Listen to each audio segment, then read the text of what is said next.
Tonight, a shout-out for reporters who wouldn't take no for an answer.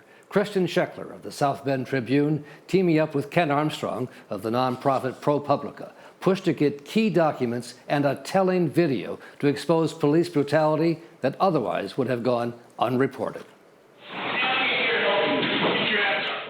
It was only after this video was finally made public that it became known what really happened to the suspect being dragged out of this police car, and police officials and officers in Elkhart, Indiana, held to account.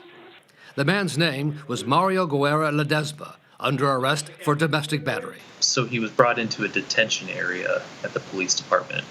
He was placed on a chair with his hands cuffed behind his back. Reporter Christian Scheckler of the South Bend Tribune had already been working on how the Elkhart, Indiana Police Department handled allegations of misconduct when he came across this case.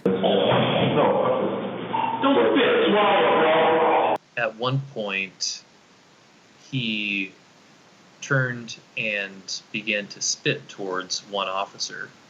That officer and another, and then jumped on top of him and punched him in the face repeatedly. But the police at first put out a much different version. Police Chief Ed Winbigler downplayed it to the Police Oversight Commission. And I think they just went a little overboard when they took him to the ground. Without the video, the chief's version, a little overboard, became the official version. He made no mention of them throwing any punches, and really he just consistently downplayed what had really happened in the police station's detention area. Ken Armstrong is a reporter with the nonprofit group ProPublica, which has created a fund to help support local investigative journalism. Getting the video in Indiana made all the difference. He's left on the ground bleeding afterwards for about 6 minutes. Then he's taken out on a stretcher. So this was not something where two officers simply went a little overboard. It went well beyond that. When the South Bend Tribune published the video, it also identified the two other officers in the room. And the two other officers included the mayor's son, Sergeant Drew Neese. He was the only supervisor in the room. And the other officer in the room at the time the beating occurred was the head of the local fraternal order of police. And neither of those two officers stopped the beating as it occurred, but they walked over as it ends, and one of them says, "Stop."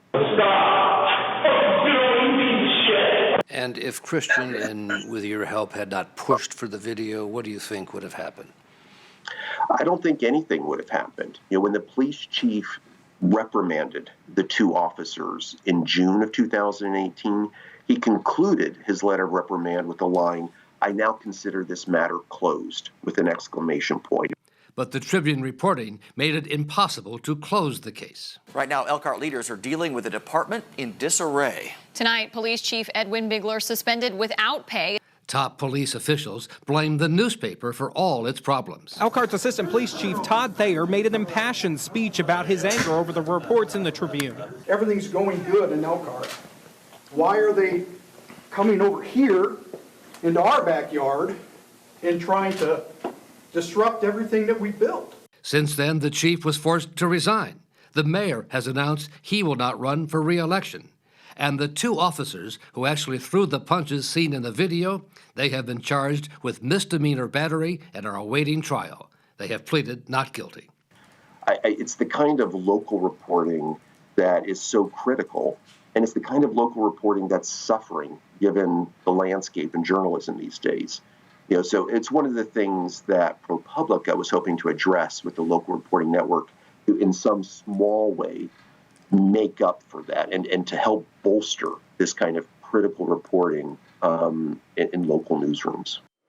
So a shout out to those two reporters, Christian Scheckler and Ken Armstrong, and their organizations, the South Bend Tribune and ProPublica, for refusing to accept the official version of events. A reminder for all that journalism is not meant to be stenography. And the good news is that ProPublica is now funding some 14 other local investigative journalists around the country. That's our program for this week.